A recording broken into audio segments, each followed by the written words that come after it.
This is one of London's oldest hotel, which I am told goes back to 1902. So if you're wondering why I'm attired in this suit, well, today is Sunaina's graduation and the dress code said formal. So therefore I'm a little more dressed than I usually am when I'm filming Gourmet on the road or one of my vlogs.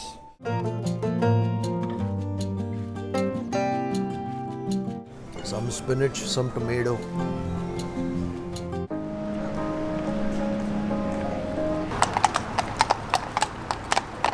I've lost Shri somewhere in the crowd. Just gonna hang around here and wait till she finds me or till I find her. I'm here.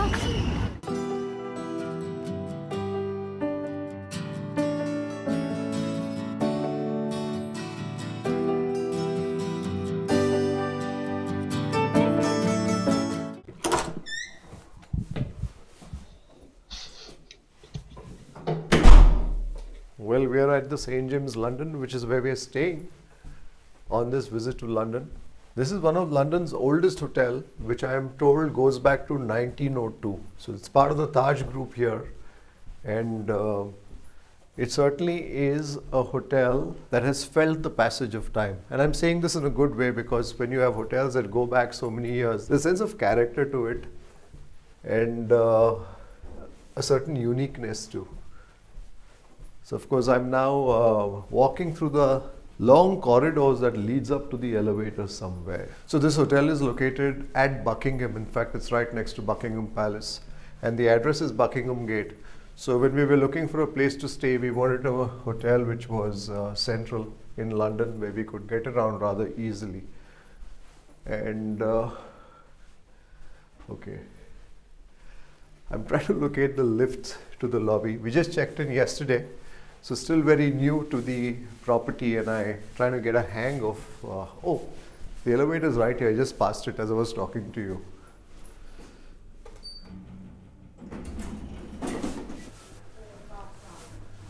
Good morning, morning. Breakfast is this way?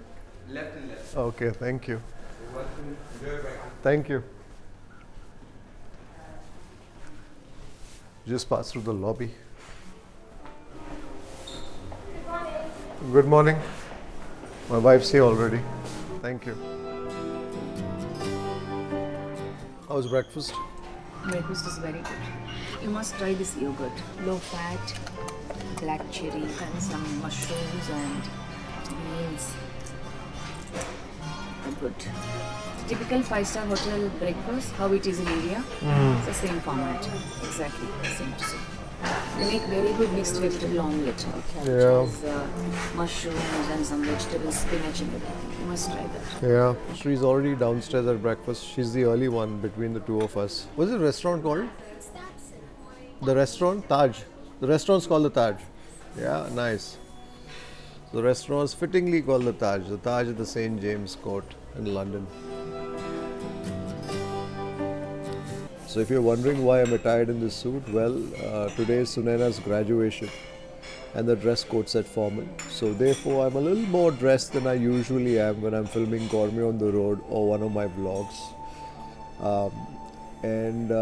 That's also the reason why we are in London to attend Sunaina's graduation. And so we thought while we are here, we'll also take the opportunity to explore a little more of London and hopefully present some of it in these vlogs to you. But nothing like beginning your day with a good cup of coffee at breakfast.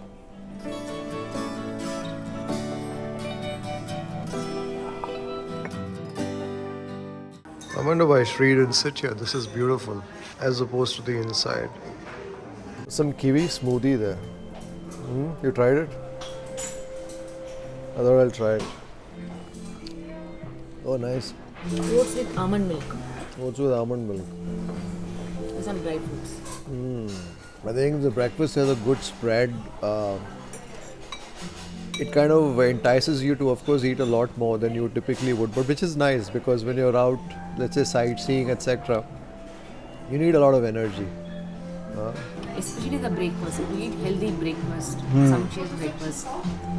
Anyway, outside we'll be trying out something different. So it's good to have a good start in the morning. Yeah. I'm just having the perfect start with some fruit. Very nice. You want to taste a sip? It's sweet, it's a little sour. At least when you make that start over breakfast with some fruit, with some yogurt, kiwi smoothie, it just feels good.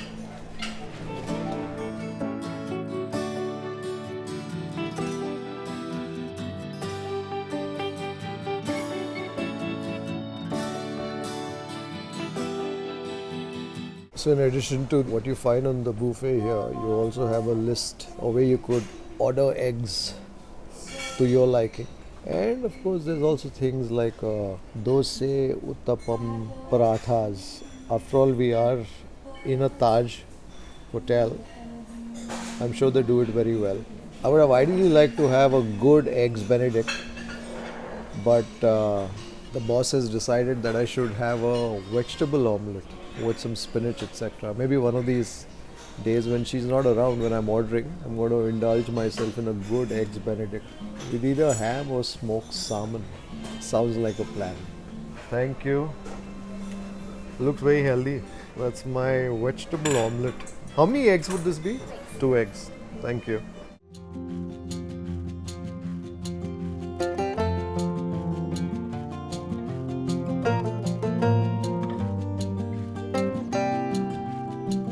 Some spinach, some tomato.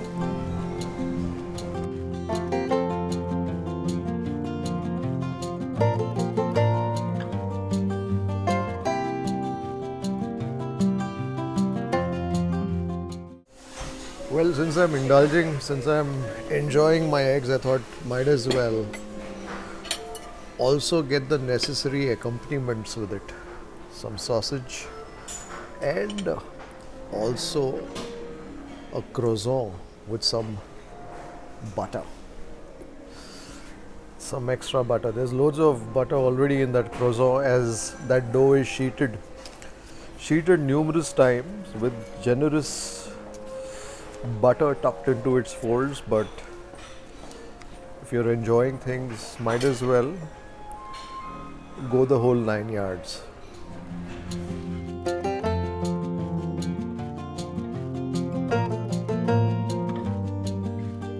Now it looks like that omelette has company with some sausage, croissant and a teeny bit of the butter.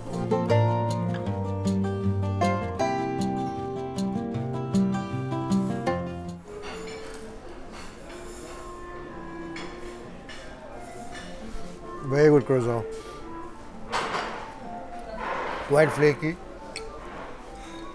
and airy within.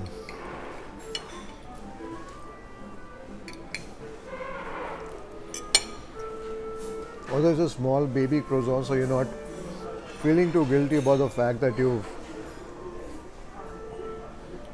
enjoyed this with some extra butter. I also saw on the breakfast buffet, they have some pav bhaji and khichdi as well. I think that's another reason why the St. James Court is very popular with Indian travelers when in London. Because it's a Taj hotel after all, and you know that if you're missing something, if you're yearning for something, they'll make sure you get that.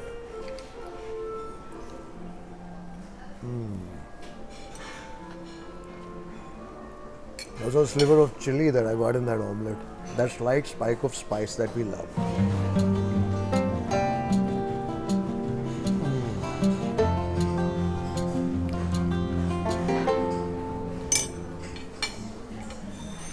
That's a satisfying omelette.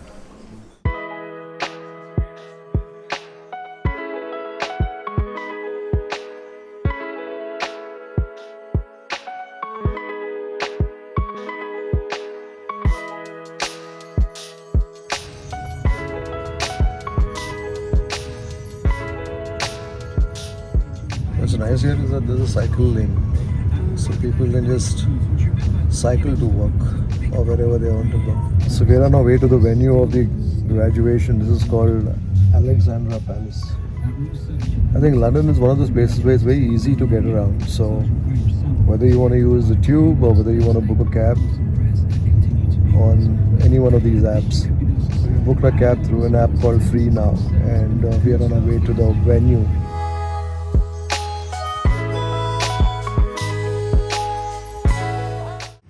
Today is a day of transition. To all our graduates, it is a day not only for looking back, but also for looking forward. Your graduating class has endured and overcome exceptional uncertainty and challenges. And you're going to become role models for others. You're going to inspire other people as you were inspired by the people who came before you. Isabel, Amanna.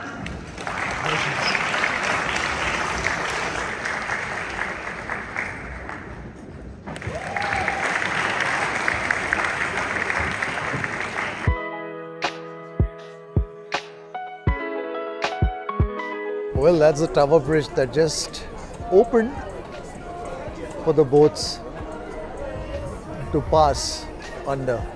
That's a sight that you don't see every day. The bridge is now closing after allowing that boat to cross safely.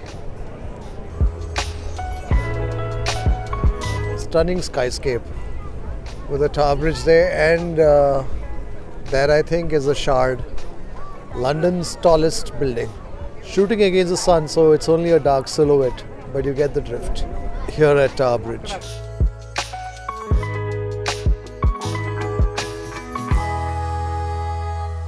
Quite a nice setting to just sit here, take in the buzz at one of the restaurants out here. We're sitting in vicinity.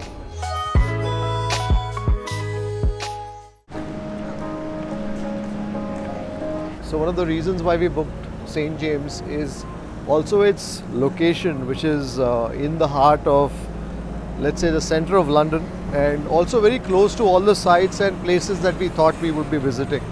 So from St. James Court to Buckingham Palace is just like a short few-minute walk. It was nice and sunny yesterday, a bit nippy, but no rains, and today I'm told the entire day is going to be raining. So we're just trying to see what we can do. Most of the things that we wanted to do are outdoor. We wanted to go to Borough Market, we wanted to go to a few other places. But I think that we'll have to probably push to tomorrow. What do you want to do today? A little bit of retail therapy. Retail therapy. Anywhere you go, you have to do that, right? Yes, Why? because I want to. London is all about the places, the sights, and great food.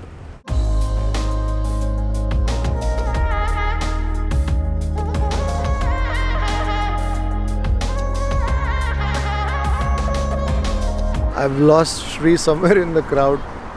Just going to hang around here and wait till she finds me or till I find her. I think that's a challenge when you're visiting all these iconic places. And there's also a sea of humanity that is part of the landscape. So within that, you need to find a sense of whatever you're looking for. Where did it disappear? I went to near towards those flowers.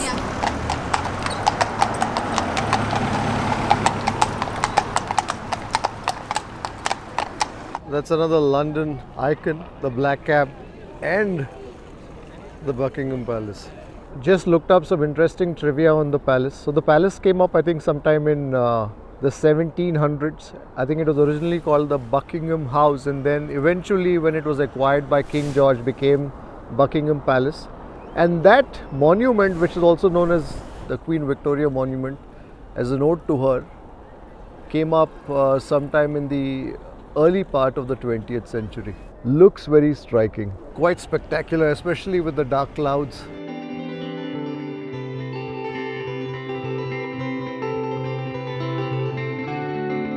But if you really want to get a sense of what's happening, especially at popular attractions like these, which are teeming with tourists, you have to spend some time and perhaps, I think, find somebody who knows what this place is all about. So then you will get a sense of why it's important, what is the history behind it, etc.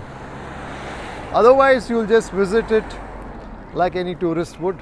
So initially I was standing right there, very close to the palace and the monument. But you just felt a little lost in the teeming crowds and all the tourists out there. Always good to step back, more than a few steps, and appreciate the building, the history, etc. from a distance. It also allows you to be away from the noise and the crowd a bit. I'm also told that the palace has about 775 rooms and it's the administrative headquarters of the monarchy. So from the palace, the memorial, you have these gardens.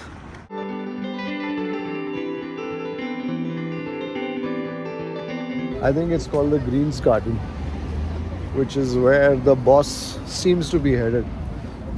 So Shri is one of those people who wants to constantly walk and be in a hurry to explore, whereas I like to take my time. And that's usually where we have a bit of friction. I'm here. She's in there already. Wonderful, like this. To see from here, see.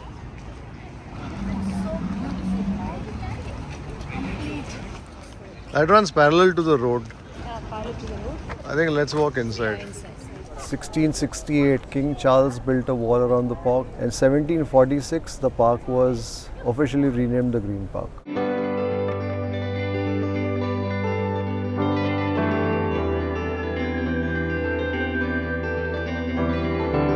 This is amazing, no? This greenery in the middle. I wanted to come to this park as well as I want to see Hyde Park.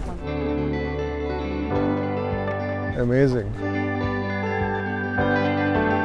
The one thing that you see everywhere in London and all these parks is the way the lawns are maintained, right? So you've got all these trees that go back hundreds of years, but then the lawns. And that's probably the most difficult part to maintain in any park, or I cannot even begin to imagine the effort that goes into it. The weather forecast says it's going to be raining, drizzling all day until the early evening, but thankfully it stopped. So now there's a gentle breeze. I think this is the best time to visit London. So you're in summer, at the end of summer, so you have long days. It only gets dark around 8:39 in the night. And it's not too hot. It's not hot at all, in fact. You need your jacket. I think for Londoners, this is a pleasant day, but I think for us coming from India, this is a slightly nippy sort of weather. Amazing. Look at all the trees.